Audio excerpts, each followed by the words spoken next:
Sa patuloy na labanan sa Middle East, nagbabala si US President Donald Trump sa Iran na makakaranas ito ng atake na 20 times harder kaysa sa ipinakita nitong atake noong nagsimula ang laban. Yan ay dahil sa banta ng Iran na isasara nito ang Strait of Hormuz na siyang daanan ng mga barko na may dalang langis at isa sa mga dahilan kung bakit tumataas ang presyo ng gas. Mensahe naman ng Iran sa mga karatig bansa na pigilan umano ang Amerika sa pag-atake upang hindi na tumaas ang langis. Habang ang mga Air Force naman ng Israel at Amerika ay wala pa ring tigil sa mga pag-atake sa Iran kung saan umabot na sa 46 na warship ng Iran ang kanilang pinalubog. Umaksyo naman ang United Arab Emirates at gumamit ng mga attack helicopter at fighter jets upang labanan ng mga atake ng Iran. Si Ayatollah Ali Khamenei.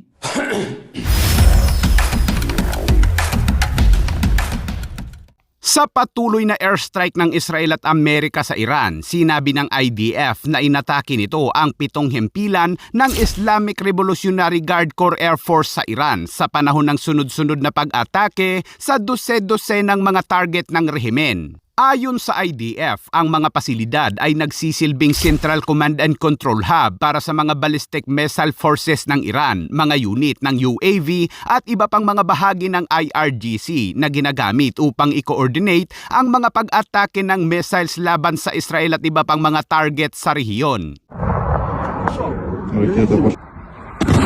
Dahil sa walang tigil na mga airstrike sa Iran, sinabi ng Eurospace Commander ng Revolutionary Guard na si Majid Musavi kahapon na hindi na umano maglulunsad ang Iran ng mga missiles na may mga warhead na kulang 1 tonelada ang bigat. Pero sa isang hiwalay na pahayag ng spokesperson ng Iran Revolutionary Guard ay nagbabala ito na maaaring umabot pa sa $200 kada barilis ang presyo ng langis kung hindi umano mapipigilan ng mga karatig bansa si Trump na itigil na ang pag-atake sa Iran. Sa sinabi niyang ito, abay tila mukhang tagilid na nga talaga ang Iran mga kabayan.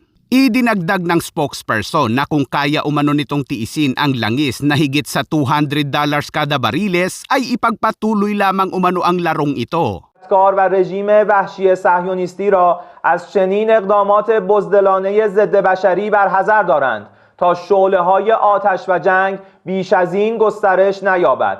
در غیر این صورت اقدامات مشابهی در منطقه صورت خواهد گرفت. و اگر تحمل نفت بیش از بشکه‌ای $200 را دارید این بازی را ادامه دهید. Pero ang tugon naman dyan ni US President Donald Trump ay panandalian lamang umano ang pagtaas ng langis at mabilis din itong bababa kapag natapos na niya ang pagwasak sa Iran na para umano sa kaligtasan at kapayapaan. Mga tanga lang daw ang nag-iisip ng iba. Dagdag pa ni Trump, anumang mga pag-atake sa mga sibilyang barko na may dalang langis ay makakaranas ng atake ang Iran na 20 times harder kaysa sa ipinakita nilang unang opensiba. As we continue Operation Epic Fury, we're also focused on keeping energy and oil flowing to the world. And I will not allow a terrorist regime to hold the world hostage and attempt to stop the globe's oil supply. And if Iran does anything to do that, they'll get hit at a much, much harder level. I will take out those targets that were easy and that I mentioned just before. We'll take them out so quickly, they'll never be able to recover, ever.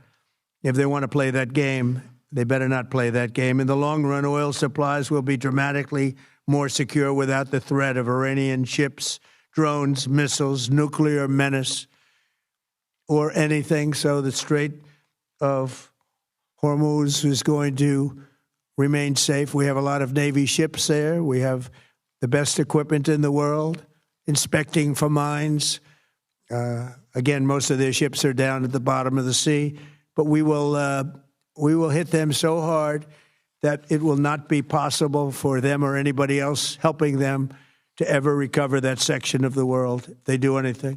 Sa ngayon ay patuloy pa rin namang umaatake ang Iran gamit ang pailan-ilang drone at missiles. Malayo ito kung ikukumpara sa loob ng unang 24 oras na labanan. Kinundi na naman ng Qatar ang huling atake ng Iran na tumama umano sa kanilang residential area kung saan mayroong 2 nasawi at ang iba naman ay nasugatan. Habang ang Emirati Air Force naman ng UAE ay patuloy pa rin na mga operasyon operasyon upang pabagsakin ang mga drone at missiles ng Iran, tulad na lamang nitong drone na dumaan sa isang beach sa UAE na hinabol ng isang fighter jets at pinabagsak.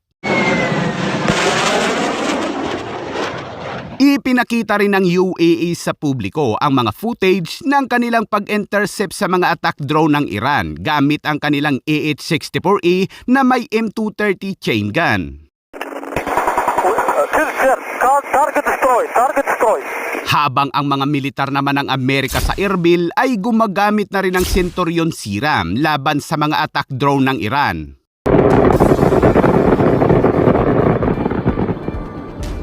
Habang ang mga Kurdes naman ay baril lang ang kanilang gamit upang mapabagsak ang mga Iranian drone. Ayon sa kanilang head ay nasa 7 drone na umano ang kanilang pinabagsak gamit ang mga AK-47.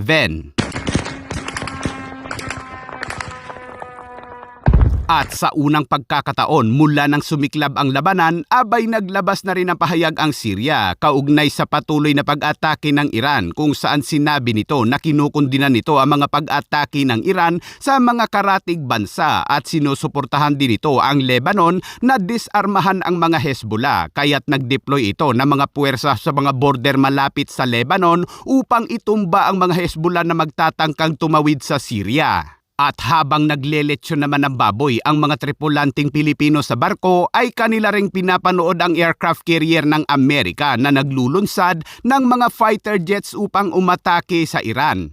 Kabilang sa kanilang mga binomba kahapon ay ang Sananda sa Iran.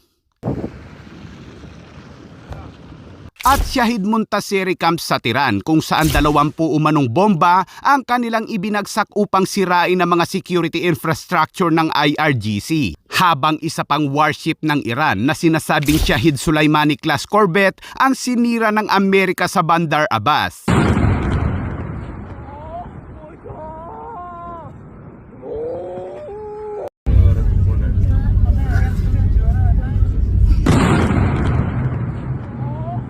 Habang ang iba pang mga naval facilities ng Iran ay makikitang butas-butas dahil sa pagtama ng mga precision strike ng Amerika at Israel. Sa ngayon ay umabot na umano sa 46 na mga warship ng Iran ang kanilang pinalubog. Iran's drone and missile capability is being utterly demolished.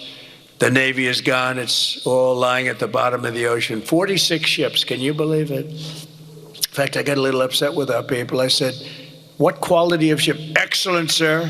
Top of the line." I said, "Why did we just capture the ship? We could have used it. Why did we sink them?" They said, "It's more fun to sink them." I said, They like sinking them better. They say it's safer to sink them. I guess it's probably true. But think of it. We knocked out 46 and actually took 3.5 days. Their terrorist leaders are gone. We're counting down the minutes until they will be gone. Think of it. We had leaders and they're gone. Then we had new leaders and they're gone. And now nobody has any idea who the people are that are going to be the head of the country. Samantala, naglabasan naman ang mga Muslim sa Iran upang ipagdiwang o ipakita ang suporta sa bagong supreme leader nito na si Mujtaba Khamenei, ang anak ni Ayatollah Khamenei na kamakailang napaulat na nasawi kasama ang ama nito na si Ayatollah Ali Khamenei. Ngunit sa huli ay iniulat uli na nakaligtas pala ito. Sa ngayon ay hindi pa ito nagpapakita sa publiko dahil umano sa mga natamo nitong sugat sa pagbomba ng Israel at Amerika. Habang naglabas naman si Senator Robin Padilla ng kanyang saloobin kaugnay sa pagtodas ng leader nilang si Ayatollah Ali Khamenei. Ang panawagan ng kapayapaan na walang katarungan ay nakakasakit po ng aming mga damdamin. Ang pumanaw na supreme leader ng Iran na si Ayatollah Ali Khamenei ay tinuturing ng mga Muslim na spiritual leader. Hindi lamang po siya isang matatawag na leader ng isang bansa. Spiritual leader po. Kung meron po kayong tinatawag na Pope, meron din po kaming tinatawag na spiritual leader. Hinihingi din namin po sa inyo na magdahan-dahan sa pananalita ng mga salitang terorista, sapagkat kinikilala po namin na si Khamenei ay apo ng Propeta Muhammad sallallahu alaihi wasallam. Napakasakit po sa amin na binabansagan siyang isang terorista. Hinihingi po namin sa inyo na magdahan-dahan lamang po sa mga panawagan sapagkat nakakasakit po kayo ng isang religion. Napurnada naman ang speech ni Putin dahil bigla na lamang kumati ang lalamunan nito. Gin at kalamansi lang yan, boss. Да, вы знаете, давайте-ка я еще раз скажу, потому что перешел, да? Да, чуть не закашлялся. Много говорил очень сегодня. Нет.